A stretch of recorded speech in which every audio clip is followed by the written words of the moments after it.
Bismillahirrahmanirrahim. Alhamdulillahi rabbil alamin. Wassalatu wassalamu ala ashrafil anbiya'i wal mursalin wa ala alihi wa ashabihi wa man tabi'ahum bi ihsanin ila yaumiddin. Amma ba'd. Hadis yang ketiga, wa an Aisyah radhiyallahu anha qalat qala an-nabiy sallallahu alaihi wasallam la hijrata ba'da al-fath walakin jihadun wa niyyah wa idza istunfirtum fanfiru, muttafaqun alaih. Maksudnya daripada Aisyah radhiyallahu anha katanya, Nabi sallallahu alaihi wasallam telah bersabda, tiada lagi hijrah sesudah pembukaan kota Mekah. Tetapi yang tetap ialah jihad atau berjuang dan niat untuk berhijrah apabila keadaan memaksa. Dan apabila dipanggil untuk berjuang dan sebagainya, hendaklah kamu bersiap sedia. Hadis diriwayatkan oleh Al-Imam Al-Bukhari dan Muslim. Hadis yang kita bacakan ini ialah hadis yang kedua, hadis yang ketiga dalam bab ikhlas. Satu hadis yang diriwayatkan daripada Aisyah radhiyallahu anha bahawa Nabi sallallahu alaihi wasallam telah bersabda, la hijrata ba'da al-fathi. La di sini ialah la nafiyah.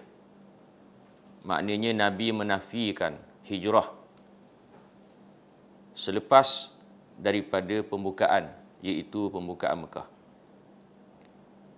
Maknanya secara umum tidak ada lagi hijrah selepas daripada pembukaan. Namun begitu, ulama-ulama menyatakan bahawa penafian di sini tidak boleh difahami secara keseluruhan dengan makna tidak ada lagi hijrah selepas daripada wafatnya Nabi sallallahu alaihi wasallam. Adapun yang dimaksudkan di sini ialah secara khusus, iaitu tidak ada lagi hijrah selepas daripada pembukaan Mekah. Kerana Mekah sudah menjadi negara Islam. Setelah penduduk Mekah mengeluarkan Nabi sallallahu alaihi wasallam, sehingga Nabi sallallahu alaihi wasallam terpaksa berhijrah pergi ke Yathrib, Al-Madinatul Munawwarah. Setelah tempoh berlalu, pada tahun yang ke-8 Hijrah, Nabi sallallahu alaihi wasallam bersama-sama dengan para sahabat menuju ke Mekah dan membuka Mekah dalam peristiwa Fathu Makkah yang masyhur yang berlaku pada bulan Ramadan, yang disebut oleh Allah Subhanahu wa taala di dalam Al-Quranul Karim. Antaranya ialah firman Allah, inna fatahna laka fatham mubina. Sesungguhnya kami buka, yakni beri kemenangan kepada kamu wahai Muhammad dengan pembukaan yang nyata, iaitu pembukaan Mekah. Mekah sudah menjadi negara Islam. Maka setelah Nabi sallallahu alaihi wasallam membuka kota Mekah, orang-orang Mekah tidak akan berhijrah lagi. Di sini juga ulama-ulama menyatakan bahawa Mekah akan kekal menjadi negara Islam sehinggalah berlakunya kiamat. ataupun sehinggalah pada masa yang ditentu dan ditetapkan oleh Allah Subhanahu wa taala. Kerana ada hadis-hadis yang menyebut bila kiamat nak berlaku, semua manusia di atas muka bumi ini kafir semua, termasuklah mereka yang berada di Mekah. Jadi sebelum berlakunya peristiwa tersebut, Mekah akan dipelihara oleh Allah Subhanahu wa taala, akan menjadi negara Islam. Sehinggalah masa yang ditentu dan ditetapkan oleh Allah Subhanahu wa taala. Di sini juga memberi kefahaman kepada kita, Islam membuka tempat lain dan Islam tidak menakluk dan menjajah tempat lain. Di sinilah kita perlu memahami istilah penaklukan dan juga penjajahan. Berbeza dengan istilah pembukaan. Musuh-musuh Islam, khususnya daripada kalangan al-mustasyriqun, orientalis, yang mengkaji tentang sejarah-sejarah Islam, termasuklah sejarah kehidupan Nabi Muhammad sallallahu alaihi wasallam, mereka menggunakan istilah penjajahan dan juga penaklukan. Nak menggambarkan Islam pergi menjajah dan menakluk tempat lain. Sedangkan istilah yang digunakan oleh Nabi sallallahu alaihi wasallam ialah pembukaan. Kerana Islam tidak menakluk, tidak menjajah tempat lain. Islam pergi membuka dengan membawa hidayah, petunjuk, keadilan kepada manusia. Berbeza dengan golongan kufar sejak daripada zaman sebelum Nabi SAW sehinggalah ke hari ini. Mereka menjajah dan menakluk tempat lain, melakukan kezaliman kepada penduduk di tempat yang mereka jajah dan takluk. Zaman sebelum Nabi SAW, contohnya Empayar Rom dan Parsi. Mereka pergi jajah tempat-tempat lain di benua Afrika, di benua Asia, di serata tempat yang mereka pergi jajah dan takluk, mereka memperhambakan penduduk-penduduk di tempat yang mereka takluk. Dan mereka memaksa penduduk-penduduk di tempat yang mereka takluk untuk mengikut mereka. Begitulah juga apa yang berlaku selepas daripada zaman Islam. Bagaimana penjajah-penjajah barat mereka pergi takluk dan jajah tempat-tempat lain. Mereka buat kezaliman. Mereka memaksa penduduk di tempat tersebut untuk menerima agama mereka. Ini disebut oleh ahli-ahli sejarah mereka sendiri. Contohnya apabila tentera Sepanyol pergi menakluk di sebelah Amerika Selatan, mereka memberi kata dua kepada penduduk Amerika Selatan.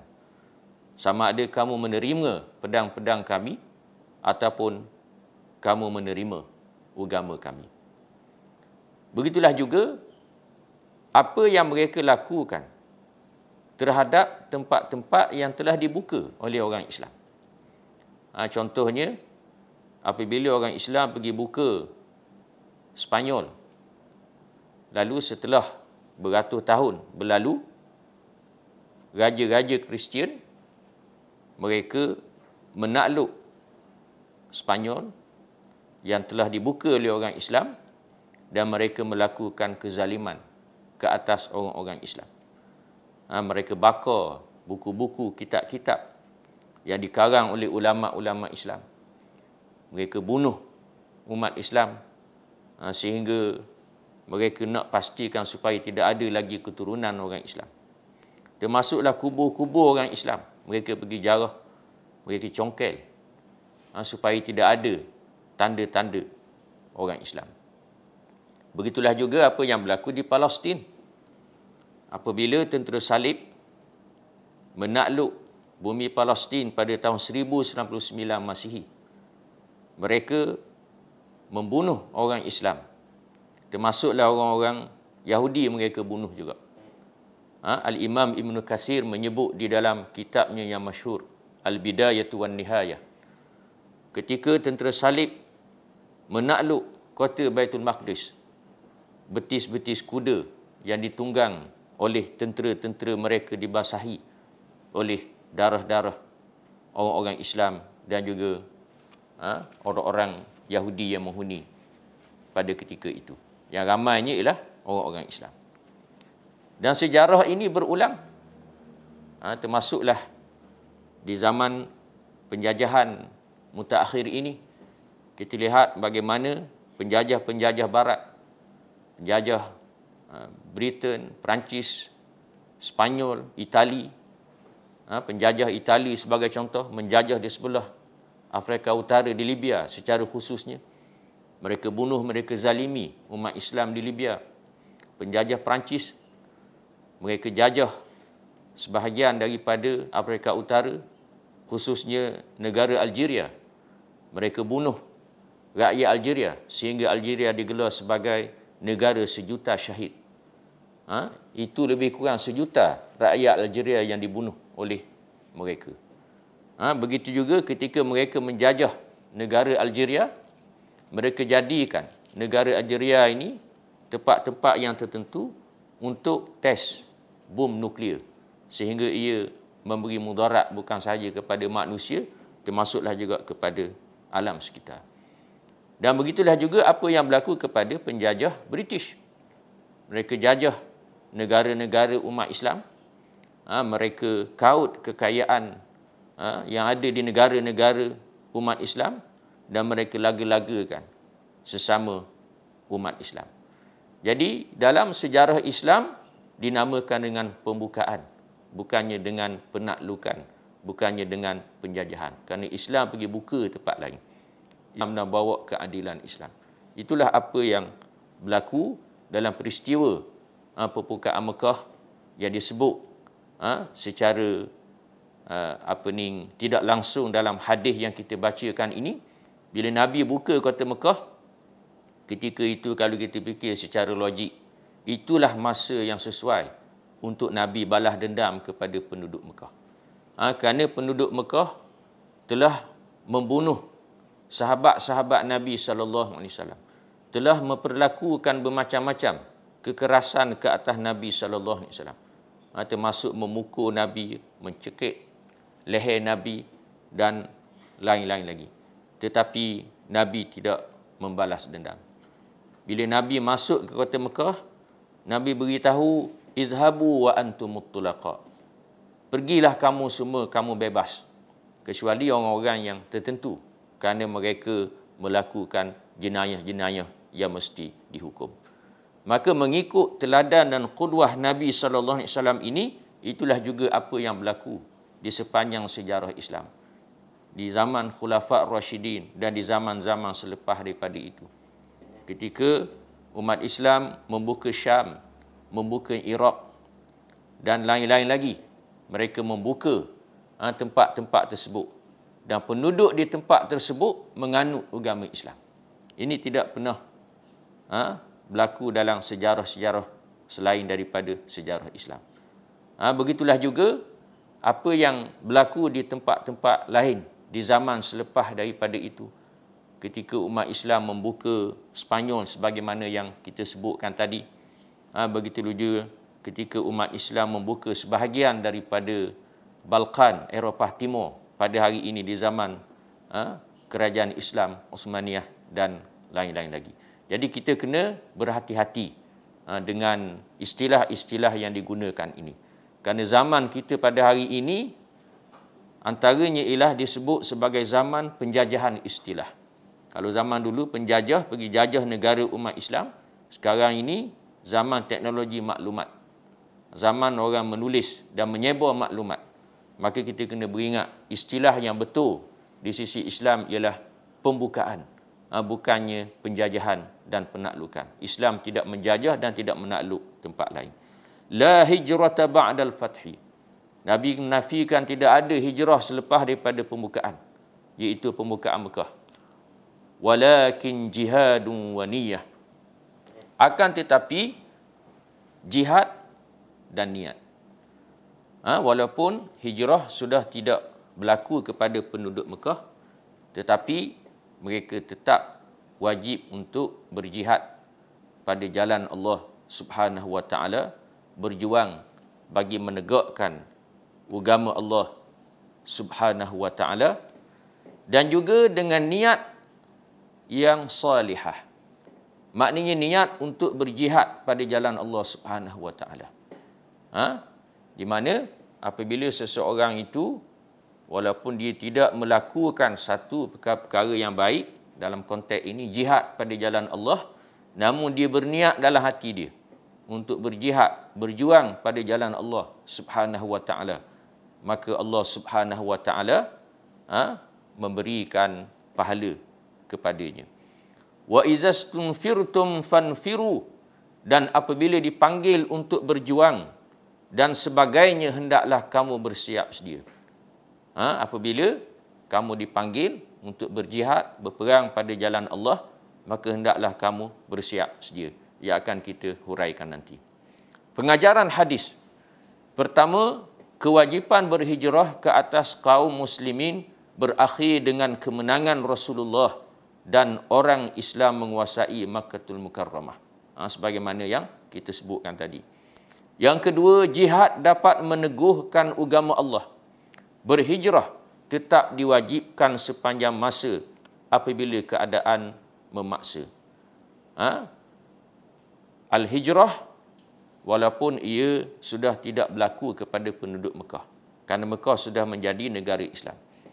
Namun hijrah adalah satu perkara yang diwajibkan di sepanjang masa dalam keadaan-keadaan yang memaksa. Maknanya jika sekiranya umat Islam yang menghuni di satu-satu tempat, berlaku tekanan ke atas mereka sehingga mereka tidak boleh untuk melaksanakan syiar-syiar agama Islam, maka mereka wajib untuk berhijrah ke tempat lain. Di tempat tersebut dibolehkan kepada mereka untuk melakukan syiar-syiar agama Islam. Jadi hari ini kita lihat ada tempat-tempat yang seperti ini, di mana tidak diizinkan kepada orang Islam untuk melaksanakan syiar-syiar agama Islam. Jadi penduduk di situ boleh untuk berhijrah. Dan perkara ini lagi banyak berlaku sebelum daripada ini, khususnya selepas daripada kejatuhan kerajaan Islam Uthmaniyah. Apabila bermulanya zaman penjajahan, banyak negara-negara umat Islam dijajah, di mana mereka memaksa umat Islam untuk meninggalkan agama Islam. Sebagai contoh di sebelah Asia Tengah dan di sebelah Eropah Timur ketika itu, yang diperintah dengan kerajaan yang diperintah oleh kerajaan-kerajaan yang meletakkan dasar pemerintahannya dengan komunisme yang memerangi agama. Mereka memaksa umat Islam supaya meninggalkan agama.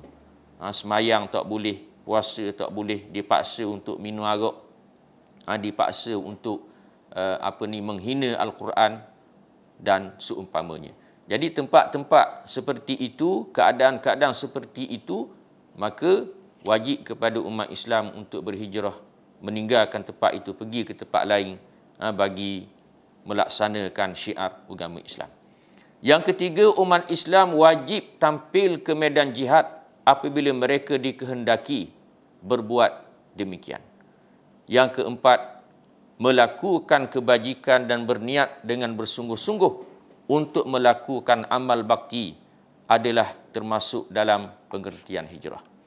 Antara apa yang disebut dalam hadis ini yang menjadi syahid kita dalam bab ikhlas ini ialah niat untuk berjihad pada jalan Allah Subhanahu wa taala. Bagi orang yang tidak boleh pergi berjihad, maka hendaklah ada niat dalam hatinya. Contohnya orang tua ataupun orang sakit. Dia nak pergi berjihad tapi tak boleh untuk pergi berjihad. Maka kena ada niat dalam dirinya untuk berjihad pada jalan Allah, bagi meninggikan agama Allah. Ataupun kerana sebab-sebab yang lain, kerana halangan-halangan, tempat jauh ataupun halangan nak masuk ke tempat bagi membebaskan negara yang ditakluk oleh musuh-musuh Islam. Contoh yang paling jelas hari ini ialah negara Palestin yang dijajah, ditakluk oleh Zionis Yahudi. Jadi kita umat Islam yang berada di jauh, contohnya negara kita nak pergi berjihad di sana tak boleh. Jadi hadis ini mengajar kepada kita, sekurang-kurangnya dalam hati kita ada niat yang ikhlas untuk kita pergi berjihad, menolong, membantu saudara-saudara kita di sana bagi menegakkan agama Allah, membebaskan bumi Palestin, membebaskan Baitul Maqdis, membebaskan Masjidul Aqsa yang ditakluk dan dijajah oleh musuh-musuh Islam. Jadi Nabi nak ajar kepada kita, walaupun kita niat dalam hati kita, kita tetap dapat pahala di sisi Allah Subhanahu Wa Taala. Ditambah lagi kalau kita sertakan dengan amalan-amalan. Contohnya dalam jihad ini konsepnya sangat luas. Bukan sahaja dengan mengangkat senjata, termasuklah jihad dengan harta benda. Hari ini kita boleh berjihad dengan harta benda untuk bantu dan tolong saudara-saudara kita di Palestin. Jadi itu sebagai penambahan pahala dalam jihad selain daripada berniat untuk berjihad pada jalan Allah Subhanahu Wa Taala.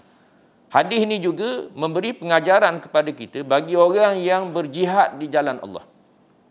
Maknanya dia pergi berperang untuk berjihad pada jalan Allah Subhanahu Wa Taala. Maka niatnya kena betul. Barulah amalannya diterima oleh Allah Subhanahu Wa Taala. Berperang pada jalan Allah Subhanahu Wa Taala kena letak niat dalam hati untuk meninggikan kalimah Allah. Maknanya untuk agama, bukan untuk negara, bukan untuk tanah air dan seumpamanya. Negara, tanah air, harta benda dan lain-lain lagi, ini berada selepas daripada agama. Kena letak agama dulu. Bila kita letak agama di hadapan, maknanya kita berjuang itu untuk membebaskan negara Islam. Kita berjuang untuk membebaskan umat Islam. Dengan sendirinya, dia akan mari begitu. Jadi kita kena letak agama dulu di hadapan. Jangan letak di hadapan, aku berperang ini untuk membebaskan negara. Aku berperang ini untuk membebaskan rakyat aku. Aku berperang ini untuk membebaskan tanah air aku. Jangan. Kena letak Islam dulu. Kena letak tujuannya kerana Allah dulu. Jadi yang lain-lain itu, mari kemudian. Sebab itulah Nabi sebut dalam hadis yang lain. Hadis yang sahih. Man qatala litakuna kalimatullahi hiyal ulya, fahuwa fi sabilillah. Sesiapa yang berperang untuk menjadikan kalimah Allah, iaitu Islam, di tempat yang tinggi, maka dia pada jalan Allah Subhanahu Wa Taala. Jadi hadis ini memberi panduan kepada kita, niat kita untuk berperang mestilah untuk menegakkan agama Allah Subhanahu Wa Taala, bukan kerana benda-benda yang lain. Benda-benda lain itu mari kemudian. Dan hadis ini menerangkan kepada kita secara khusus berkait dengan fiqhu al-jihad wal qital. Fiqh ini banyak cabang-cabang perbahasan yang dibahas oleh ulama-ulama. Contohnya fiqhul ibadah. Dalam fiqhul ibadah pula ada fiqhus salah, ada fiqhus siyam, ada fiqhus zakah, ada fiqhul hajj dan lain-lain lagi. Dalam muamalat ada fiqhul muamalat. Dalam jinayah, hukum akan jinayah ada fiqhul jinayat. Dalam jihad dan berperang pun ada fiqhul jihad wal qital. Sebab itulah ulama-ulama semasa pada hari ini mengarang kitab-kitab supaya umat Islam faham tentang fiqhul jihad wal qital ini. Antaranya ialah Syekh Al-Qardawi, Syekh Yusuf Al-Qardawi dalam bukunya Fiqhul Jihad, dan juga seorang ulama daripada Syria, Dr. Haikal, yang buat tesis PhD dan dibukukan Al-Jihad wal Qital fi Siyasati Syar'iyyah. Jihad dan qital dalam politik Islam. Jadi dalam hadis ini menerangkan kepada kita sebahagian daripada fiqhul jihad wal qital. Iaitu salah satu di mana berperang menjadi fardu ain. Iaitu ketika pemerintah ataupun ketua negara meminta kepada rakyat untuk berperang pada jalan Allah. Wa izastunfirtum fanfiru, dan apabila dipanggil untuk berjuang dan sebagainya, hendaklah kamu bersiap sedia. Di sini ulama-ulama menerangkan kepada kita berkait dengan berperang pada jalan Allah Subhanahu wa taala. Hukumnya ada fardu ain dan ada fardu kifayah. Fardu ain maknanya wajib ke atas setiap orang.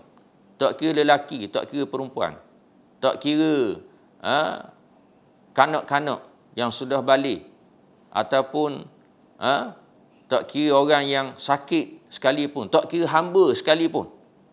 Setiap orang wajib berperang pada jalan Allah Subhanahu wa taala. Ketika mana berperang pada jalan Allah ini menjadi fardu ain? Sekurang-kurangnya ada 4 keadaan. Yang pertama sekali ialah apabila musuh menakluk dan menjajah negara orang Islam. Contohnya musuh mari jajah dan takluk negara orang Islam. Contoh paling jelas ini di Palestin lah. Maka penduduk Palestin fardu ain ke atas mereka, setiap orang, untuk berperang bagi membebaskan negara mereka daripada penjajahan yang dijajah oleh Zionis Yahudi yang dilaknat oleh Allah Subhanahu wa taala. Itu yang pertama. Yang keduanya ialah talabun min waliyil amri. Permintaan daripada pemerintah ataupun kerajaan Islam.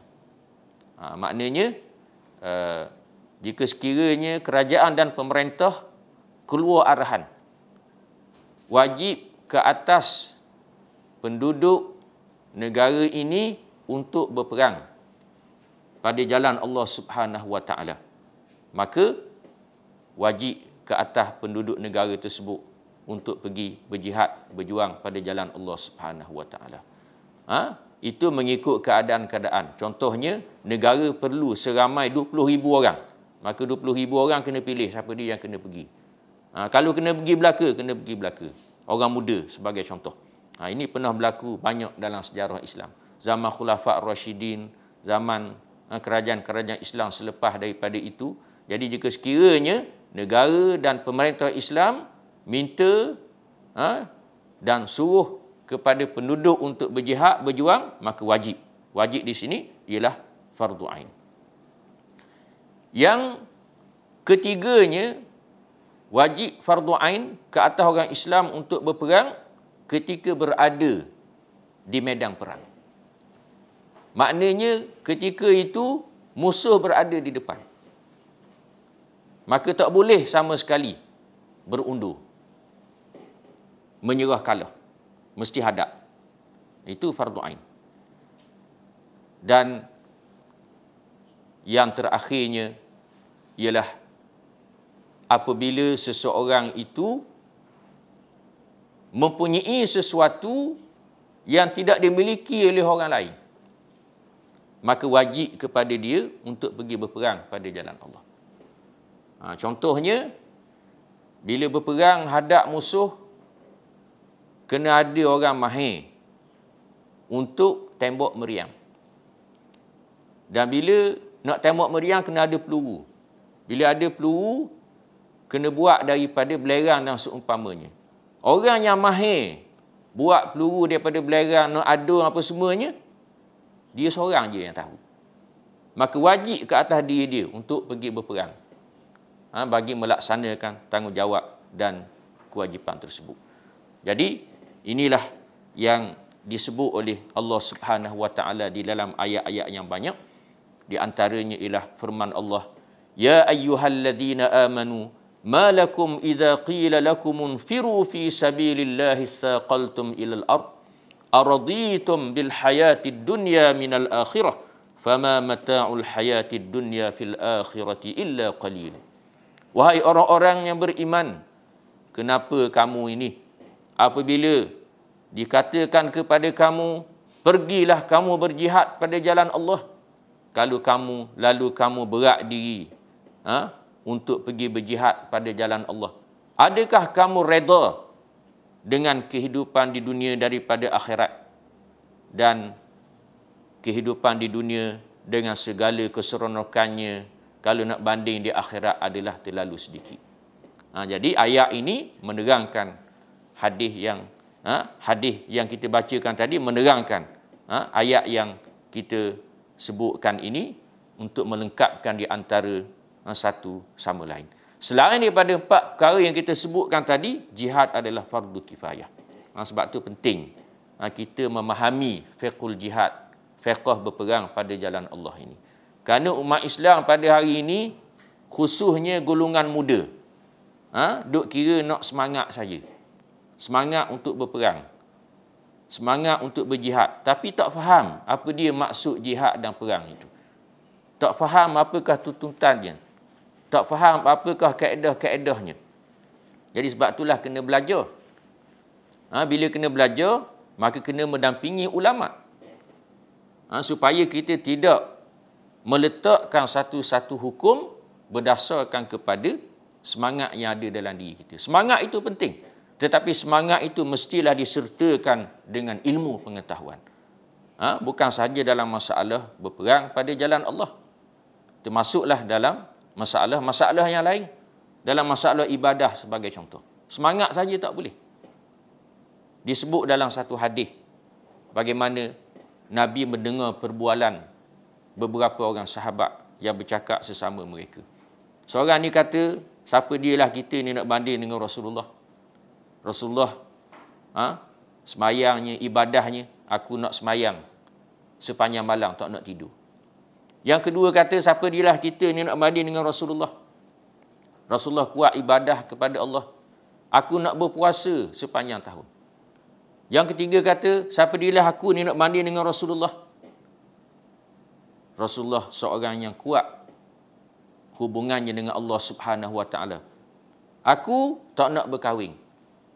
Aku nak memastikan hidup aku ni kerana Allah Subhanahu Wa Taala. Lalu Nabi kata, aku dengar orang ni bercakap ini. Nabi kata, aku ni orang yang paling hampir dengan Allah. Aku semayang malam, ketika mengantuk aku tidur. Aku berpuasa, ada masa aku tidak berpuasa. Aku berkahwin dengan perempuan-perempuan. Jadi Nabi nak ajar di sini, semangat saja bahaya.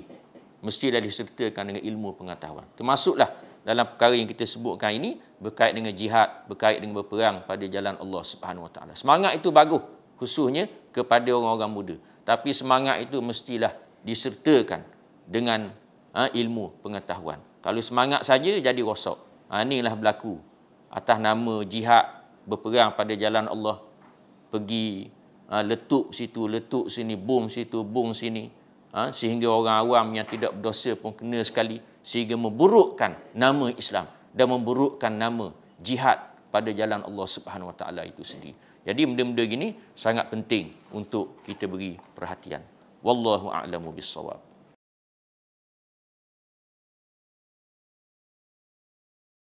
A'udzu billahi minasy syaithanir rajim.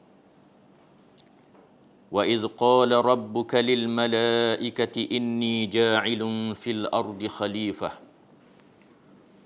قَالُوا أَتَجْعَلُ فِيهَا مَنْ يُفْسِدُ فِيهَا وَيَسْفِكُ الدِّمَاءَ وَنَحْنُ نُسَبِّحُ بِحَمْدِكَ وَنُقَدِّسُ لَكَ قَالَ إِنِّي أَعْلَمُ مَا لَا تَعْلَمُونَ وعلم آدم الأسماء كلها ثم عرضهم على الملائكة فقال أنبئوني بأسماء هؤلاء إن كنتم صادقين قالوا سبحانك لا علم لنا إلا ما علمتنا إنك أنت العليم الحكيم قال يا آدم أنبئهم بأسمائهم فلما أنبأهم بأسمائهم قال ألم أقل لكم إني أعلم غيب السماوات والأرض وأعلم ما تبدون وما كنتم تكتمون وإذ قلنا للملائكة اسجدوا لآدم فسجدوا إلا إبليس أبى واستكبر وكان من الكافرين وقلنا يا آدم اسكن أنت وزوجك الجنة وكلا منها رغدا حيث شئتما ولا تقربا هذه الشجرة فتكونا من الظالمين فأزلهما الشيطان عنها فأخرجهما مما كانا فيه وقلنا اهبطوا بعضكم لبعض عدو walakum fil ardi mustaqarrun wa mata'un ila hin. Fatalaqqa Adamu min rabbih kalimatin fataba alayhi innahu huwat tawwabur rahim. Qulna ihbitu minha jami'a fa imma ya'tiyannakum minni hudan faman tabi'a hudaya fala khaufun 'alaihim wala hum yahzanun. Maksudnya, dan ingatlah ketika Tuhanmu berfirman kepada malaikat, sesungguhnya aku hendak menjadikan seorang khalifah di bumi. Mereka bertanya tentang hikmah ketetapan Tuhan itu dengan berkata, adakah engkau ya Tuhan kami hendak menjadikan di bumi itu orang yang akan membuat bencana dan menumpahkan darah, yakni berbunuh-bunuhan? Padahal kami sentiasa bertasbih dengan memuji dan menyucikanmu. Tuhan berfirman, sesungguhnya aku mengetahui akan apa yang kamu tidak mengetahuinya. Dan ia telah mengajarkan Nabi Adam akan segala nama benda-benda dan gunanya. Kemudian ditunjukkannya kepada malaikat, lalu ia berfirman, terangkanlah kepada aku nama benda-benda ini semuanya, jika kamu golongan yang benar. Malaikat itu menjawab, Maha suci engkau ya Allah, kami tidak mempunyai pengetahuan selain dari apa yang engkau ajarkan kepada kami. Sesungguhnya engkau jualah yang amat mengetahui, lagi amat bijaksana. Allah berfirman, wahai Adam, terangkanlah nama benda-benda ini semua kepada mereka. Maka setelah Nabi Adam menerangkan nama benda-benda itu kepada mereka, Allah berfirman, bukankah aku telah katakan kepada kamu bahawasanya aku mengetahui segala rahsia langit dan bumi, dan aku mengetahui apa yang kamu nyatakan dan apa yang kamu sembunyikan. Dan ingatlah ketika kami berfirman kepada malaikat, tunduklah, yakni berilah hormat kepada Nabi Adam. Lalu mereka sekaliannya tunduk memberi hormat malaikat iblis. Ia enggan dan takabur, dan menjadilah ia dari golongan yang kafir. Dan kami berfirman, wahai Adam, tinggallah engkau dan isterimu dalam syurga, dan makanlah dari makanannya sepuas-puasnya apa sahaja kamu berdua sukai. Dan janganlah kamu menghampiri pokok ini. Jika kamu menghampirinya, maka akan menjadilah kamu dari golongan orang-orang yang zalim. Setelah itu, maka syaitan menggelincirkan mereka berdua dari syurga itu dan menyebabkan mereka dikeluarkan dari nikmat yang mereka telah berada di dalamnya. Dan kami berfirman, turunlah kamu, sebahagian kamu menjadi musuh kepada sebahagian yang lain. Dan bagi kamu semua disediakan tempat kediaman di bumi, serta mendapat kesenangan hingga ke suatu masa, yakni mati. Kemudian Nabi Adam menerima dari Tuhannya beberapa kalimah, yakni kata-kata pengakuan taubat yang diamalkannya. Lalu Allah menerima taubatnya. Sesungguhnya Allah dialah yang amat pengampun, penerima taubat lagi amat mengasihani. Kami berfirman lagi, turunlah kamu semuanya dari syurga itu. Kemudian jika datang kepada kamu petunjuk dari aku, melalui rasul-rasul dan kitab-kitab yang diturunkan kepada mereka, maka sesiapa yang mengikuti petunjukku itu, nescaya tidak ada kebimbangan dari sesuatu yang tidak baik, daripada sesuatu yang tidak baik terhadap mereka, dan mereka pula tidak akan berduka cita. Setelah Allah Subhanahu wa taala menyebut di dalam ayat-ayat yang lepas, antaranya Allah Subhanahu wa taala menyebut bagaimana Allah Subhanahu wa taala menjadikan manusia melalui marhalah-marhalah, daripada tidak ada langsung, kemudian dihidupkan, kemudian dimatikan, kemudian dihidupkan balik. dikembalikan kepada Allah Subhanahu wa taala. Dan Allah Taala sebut ketika manusia hidup di atas muka bumi ini, Allah Taala beri bermacam-macam manfaat, nikmat, kemudahan supaya mereka guna untuk mereka hidup di atas muka bumi ini. Tujuannya ialah untuk menjadi khalifah Allah. Ini disebut dalam ayat yang kita bacakan pada hari ini. Allah Subhanahu wa taala menyebut dalam ayat yang pertama yang kita bacakan ini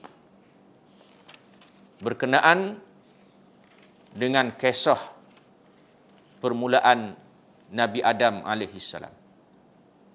Kisah permulaan ini berlaku sebelum daripada Nabi Adam diciptakan oleh Allah Subhanahu wa taala. Setelah dicipta, hidup dalam syurga. Setelah itu dihantar ke bumi untuk menjadi khalifah Allah.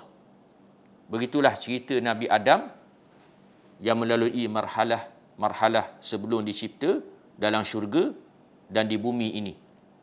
Lalu dimatikan oleh Allah Subhanahu wa taala dan akan dibangkitkan di hari akhirat kelak. Allah Taala berfirman, "Wa idz qala rabbuka lil malaikah." Dan ingatlah ketika Tuhan kamu berfirman kepada malaikat-malaikat. Maksudnya, wadhkur ya Muhammad idz qala rabbuka lil malaikati waqsus ala qaumika dzalik.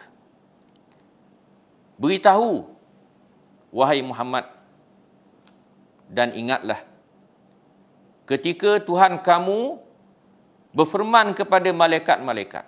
Maknanya beritahu kisah ini kepada kaum dan kepada zuriat Nabi Adam alaihissalam. Termasuklah kita manusia pada hari ini. Jadi Allah Ta'ala suruh Nabi Muhammad beritahu dan suruh kita umat Nabi Muhammad beritahu kepada seluruh manusia tentang kisah ini. Kisah bagaimana Allah Subhanahu wa taala memuliakan moyang kita iaitu Nabi Adam alaihissalam. Lil malaikah, kepada malaikat-malaikat. Merupakan makhluk-makhluk Allah Subhanahu wa taala yang dicipta daripada cahaya, yang sentiasa taat dan patuh akan perintah Allah Subhanahu wa taala. Inni ja'ilun fil ardi khalifah. Sesungguhnya aku jadikan di atas muka bumi ini khalifah. Maksud khalifah sebagaimana disebut oleh Al-Imam Ibn Kathir, ay qauman yakhlufu ba'duhum ba'da qarnan ba'da qarnin wa jailan ba'da jailin. Iaitu satu kaum yang datang selepas daripada itu kaum yang lain. Satu kurun selepas daripada itu kurun yang lain. Satu generasi selepas daripada itu generasi yang lain. Jadi maksud khalifah di sini bukan sahaja Nabi Adam alaihissalam, tetapi juga zuriat Nabi Adam alaihissalam silih berganti. Sehinggalah berlakunya kiamat. Dunia dan alam semesta ini dihancurkan oleh Allah Subhanahu wa taala. Antara lain disebut oleh Allah Subhanahu wa taala di dalam ayat-ayat yang lain. Kerana Al-Quran menafsirkan di antara satu sama lain. Wa huwa alladhi ja'alakum khalaifal ard. Dan dia Allah menjadikan kamu untuk menjadi khalifah-khalifah di atas muka bumi ini. Jadi dalam ayat yang kita bacakan tadi, khalifah. Seorang khalifah. Dalam ayat yang kita bacakan ni, khalifah-khalifah. Disebut secara jamak. Jadi ini memberi maksud bukan saja Nabi Adam, tetapi juga kita semua manusia. Zuriat Nabi Adam alaihissalam. Dalam ayat yang lain Allah Ta'ala berfirman, wa yaj'alukum khulafa'al ard. Dan juga firman Allah, walau nasha'u laja'alna minkum malaikatan fil ardi yakhlufun. Jadi ayat ini menerang dan menjelaskan di antara satu sama lain. Seterusnya Allah Ta'ala menyebut Qalu ataj'alu fiha man yufsidu fiha wa yasfikud dima. Mereka berkata, yakni para malaikat, adakah kamu menjadikan di atas muka bumi ini orang yang melakukan kerosakan dan melakukan pertumpahan darah? Malaikat bertanya kepada Allah Subhanahu wa taala. Pertanyaan di sini ulama kata laisa ala wajhil i'tiradi ala Allah wala ala wajhil hasad li bani Adam. Bukan mereka nak membangkang Allah Subhanahu wa taala dan bukan juga kerana mereka dengki kepada Nabi Adam alaihi salam. Namun pertanyaan di sini ialah pertanyaan dalam bentuk istifsar. Pertanyaan dalam bentuk nak minta penjelasan. Malaikat sentiasa taat akan perintah Allah Subhanahu wa taala. Mereka sentiasa patuh akan perintah Allah Subhanahu wa taala.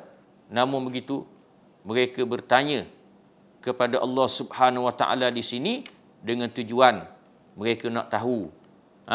Mereka nak tahu apakah dia hikmah di sebalik Allah Subhanahu wa taala menciptakan manusia di atas muka bumi ini. Seolah-olah mereka nak kata, ya Rabbana mal hikmah fi khalqi haula ma'a anna minhum man yufsidu fil ard wa yasfikud dima. Ya Tuhan kami, wahai Tuhan kami, apakah dia hikmah engkau menciptakan mereka itu semua di atas muka bumi ini, sedangkan mereka itu melakukan kerosakan dan mereka itu melakukan pertumpahan darah. Lalu Allah Subhanahu wa taala menyebut qala inni a'lamu ma la ta'lamun. Sebelum itu malaikat kata, kami bertasbih, kami memuji dan kami melakukan ketaatan kepadamu, sembahyang dan lain-lain lagi. Lalu Allah Subhanahu wa taala menyebut qala inni a'lamu ma la ta'lamun. Firman Allah, sesungguhnya aku tahu apa yang kamu semua tidak mengetahui. Maknanya aku tahu apakah dia hikmah di sebaliknya, sedangkan kamu tidak mengetahui kerana ilmu kamu sangat sedikit. Di sini ulama-ulama tafsir menyebut antaranya ialah Al-Imam Ibn Kathir, ai inni a'lamu minal maslahatir rajihah fi khalqi hadha sinfi 'ala al-mafasid allati dzakartumuha ma la ta'lamuna antum. Sesungguhnya aku tahu apakah dia maslahah yang betul, yang sebenar daripada kejadian manusia di atas muka bumi ini, selain daripada kerosakan-kerosakan yang kamu sebut. Sedangkan kamu tidak tahu apakah dia kebaikan di sebaliknya. Fa inni sa'aj'alu fihimul anbiya wa arsala fihim wa ursila. Fa inni sa'aj'alu fihimul anbiya wa ursilu fihimur rasul. Sesungguhnya aku akan jadikan di kalangan mereka itu nabi-nabi. Dan juga aku akan utuskan kepada mereka rasul-rasul. Wa yujadu minhum as-siddiquna wasyuhada was-salihun wal-ubbad waz-zuhad wal-awliya wal-abrar wal-muqarrabun wal-ulama al-amilun wal-khashi'una wal-muhibbuna lahu tabaraka wa ta'ala al-muttabi'una rusulahu salawatullahi wa salamuhu alaihim. Al-muttabi'una rusulahu salawatillahi wa salamuhu alaihim. Maksudnya ialah di kalangan mereka itu aku akan jadikan nabi-nabi, rasul-rasul. Dan di kalangan mereka orang-orang yang benar, orang-orang yang mati syahid, orang-orang yang saleh, hamba-hamba, orang-orang yang zuhud, wali-wali, orang-orang yang melakukan kebaikan, yang mendekatkan diri mereka kepada Allah, ulama-ulama yang beramal dengan ilmu-ilmu mereka, mereka yang khusyuk, mereka yang kasih kepada Allah Subhanahu wa taala, pengikut kepada rasul-rasul alaihi wassalatu wassalam. Jadi Allah Ta'ala sebut kepada malaikat, aku tahu apa yang kamu tak tahu. Ilmu kamu itu sedikit sangat. Sedangkan ilmu aku luas. Segala-galanya aku tahu. Walaupun munafik bahawa manusia ini akan melakukan kerosakan kerana fitrah semula jadinya diciptakan daripada tanah dan tanah itu dibakar. Maka fitrah manusia itu akan ada perasaan-perasaan. Termasuklah perasaan marah. Bila marah, maka mereka akan melakukan tindakan-tindakan yang tidak wajar, termasuk membunuh dan seumpamanya. Namun begitu di sana ada hikmah yang kamu semua tak tahu. Di kalangan mereka itu akan lahir nabi-nabi, rasul-rasul, orang-orang yang benar, orang-orang yang berjihad, berjuang pada jalan Allah sehingga mereka gugur syahid, orang-orang soleh, hamba-hamba yang dekat dan hampir dengan Allah, wali-wali, ulama-ulama yang berjihad, berjuang pada jalan Allah, mereka adalah pengikut Rasul-Rasul alaihi wassalatu wassalam.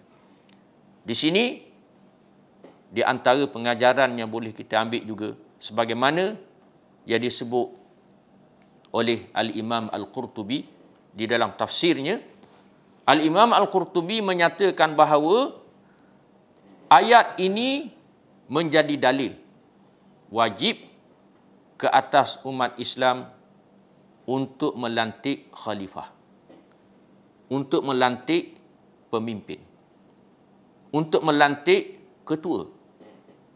Peranan khalifah, pemimpin, ketua ini ialah untuk menyelesaikan masalah-masalah manusia apabila berlakunya perbalahan di antara satu sama lain, untuk menolong orang-orang yang dizalimi, untuk menegakkan hukum hakam Allah, syariat Allah Subhanahu wa taala di atas muka bumi ini. Dan kaedah yang masyhur, ma la yatimmul wajibu illa bihi fahuwa wajibun. Sesuatu yang wajib dan sesuatu ini tidak boleh dilakukan malaikat kena melakukan sesuatu yang lain, maka sesuatu yang lain itu menjadi wajib. Menegakkan hukum hakam Allah, hukum hudud, hukum qisas, memberikan keadilan kepada manusia, dan juga menentang kezaliman, ini semua benda wajib yang mesti dilakukan oleh manusia di atas muka bumi ini. Dan benda ni tidak boleh dilakukan malaikat kena ada seorang ketua yang memimpin. Maka dengan sendirinya melantik ketua yang memimpin itu adalah wajib. Jadi Al-Imam Al-Qurtubi menyebut dalam tafsirnya sebagaimana yang kita nyatakan tadi. Maka di sinilah menjadi amalan yang dilakukan oleh Nabi SAW dan juga oleh sahabat-sahabat Nabi selepas daripada itu. Iaitu ketika Nabi SAW berhijrah daripada Mekah ke Madinah. Padahal kalau kita kira, kalau sekadar nak semayang saja, nak baca Quran saja, cukup Nabi duduk di Mekah. Tak payah susah-susah pergi berhijrah ke Madinah. Tapi Nabi berhijrah, tinggal bumi Mekah, pergi ke Madinah. Kerana apa? Kerana Nabi nak ajar kepentingan al-khilafah. Kepentingan di sana mesti ada ketua kepada manusia untuk menegakkan hukum hakam Allah Subhanahu wa taala. Di sinilah Nabi berhijrah sehingga meninggalkan kampung halaman, sehingga terpaksa bersusah payah melakukan bermacam-macam pengorbanan kerana untuk melaksanakan tanggungjawab dan kewajipan ini. Dan di atas kefahaman inilah juga apa yang dilakukan oleh sahabat-sahabat Nabi SAW, khususnya Al-Khulafaur Rashidun selepas daripada itu. Jadi sebelum Nabi wafat, Nabi SAW memberi isyarat. Orang yang menggantikannya ialah Sayyidina Abu Bakar. Ada ulama kata secara nas, ada ulama kata secara isyarat. Kerana sabit dalam satu hadis, ketika Nabi berada dalam keadaan sakit, Nabi mengisyaratkan supaya Sayyidina Abu Bakar menjadi imam semayang, menggantikan Nabi SAW. Jadi di sini isyarat daripada Nabi, Sayyidina Abu Bakar ni bukan saja imam semayang kamu, termasuklah imam dalam pemerintahan. Dan selepas daripada itu, Sayyidina Abu Bakar sebelum beliau meninggal dunia, Sayyidina Abu Bakar telah menetapkan Sayyidina Umar untuk menggantikannya. Dan Sayyidina Umar sebelum Sayyidina Umar meninggal dunia, Sayyidina Umar memberikan ruang kepada para sahabat yang terpilih untuk memilih siapakah yang akan menggantikan beliau setelah beliau meninggal dunia. Dan selepas daripada zaman itu, diteruskan dengan cara ahlul halli wal aqd, iaitu orang-orang yang cerdik pandai. Jadi dipilih di kalangan orang-orang Islam untuk berbincang, bermusyawarah bagi menggantikan para sahabat yang telah menjadi pemimpin-pemimpin, dan ini diteruskan oleh kerajaan-kerajaan Islam selepas daripada itu. Jadi ini satu pengajaran yang sangat besar daripada ayat yang kita bacakan ini, pengajaran yang sangat penting khususnya dalam konteks keadaan umat Islam pada hari ini, bahawa politik dan agama tidak boleh dipisahkan. Kerana al-khilafah adalah salah satu daripada bentuk politik. Oleh kerana itulah Allah Ta'ala sebut dalam ayat ini, dan dilakukan oleh Nabi SAW secara amali. Dan inilah sebenarnya salah satu kekuatan yang ada kepada umat Islam. Sebab itulah Al-Imam Al-Qurtubi menyebut Al-Khilafah salah satu daripada rukun-rukun kepada agama Islam. Rukun-rukun ni asas. Rumah kena ada asas dia, kena ada tiang dia. Kalau rumah tak ada tiang, runtuh. Agama pun begitu. Agama ni kena ada asas, kena ada tiang dia. Kalaulah agama ni tak ada asas, tak ada tiang, agama ni akan runtuh. Dan salah satu daripada rukun-rukun kepada agama Islam ialah al-khilafah, pemerintahan. Di sinilah musuh-musuh Islam mereka tahu kekuatan umat Islam. Sebab tu mereka nak cabut kekuatan umat Islam ni satu persatu. Salah satunya kekuatan politik pemerintahan. Betul apa disebut oleh Nabi SAW dalam satu hadis, la tanqudanna 'ural islami urwah urwah. Fa kullaman taqadat 'urwatun tashabbata an-nasu billati taliha. Fa awwaluhunna naqda al-hukmu wa akhiruhunna as-salah. Simpulan-simpulan agama Islam akan dirungkai satu persatu. Setiap satu simpulan dirungkai, maka orang Islam akan berpaut dengan simpulan yang lain. Simpulan pertama yang akan dirungkai ialah hukum pemerintahan, termasuklah hukum-hukum syarak yang lain berkait dengan hukum jenayah, muamalat, munakahat dan seumpamanya. Kalau hari ini kita tengok, ya, hukum hakam munakahat, hukum hakam muamalat ada diamalkan. Tapi hukum hakam berkait dengan pemerintahan, orang Islam banyak lupa. Kerana telah dicabut. Dan yang terakhir sekali akan dicabut ialah simpulan sembahyang. Ini sebelum berlakunya kiamat. Kerana sebelum berlakunya kiamat, manusia semua akan kafir. Sehingga mereka tak sembahyang, tinggal sembahyang. Kerana mereka semua kafir terhadap Allah Subhanahu Wa Taala. Dan di sinilah juga menjadi kewajipan kepada umat Islam zaman kita hari ini. Kerana zaman kita hari ini, orang Islam tidak ada pemerintahan. Pemerintahan yang sebenar sebagaimana yang dituntut oleh Allah dan dituntut oleh Nabi kita Muhammad sallallahu alaihi wasallam.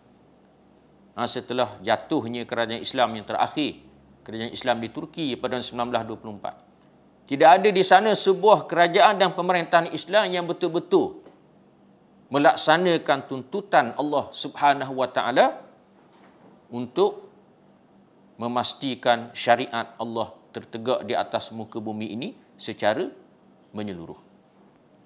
Maka kita lihat hari ini dalam Quran, bukan sahaja Allah Ta'ala ajar tentang sembahyang, puasa, zakat, haji, termasuklah juga Allah Ta'ala sebut tentang hukum hakam jenayah. Allah Ta'ala sebut tentang hukum hakam berkait dengan politik. Politik dari sudut beri keadilan kepada rakyat, politik dari sudut menentang kezaliman, dan lain-lain lagi. Kalau kita lihat hari ini, apa yang kita sebutkan tadi, sebahagian saja dilaksanakan dan sebahagian lagi tidak dilaksanakan. Justru itu, kewajipan kepada umat Islam pada hari ini yang paling besar sekali ialah kewajipan untuk berjihad bagi mewujudkan di sana sebuah pemerintahan dan kerajaan. Al-khilafah yang melaksanakan hukum hakam Allah Subhanahu wa taala di atas muka bumi ini.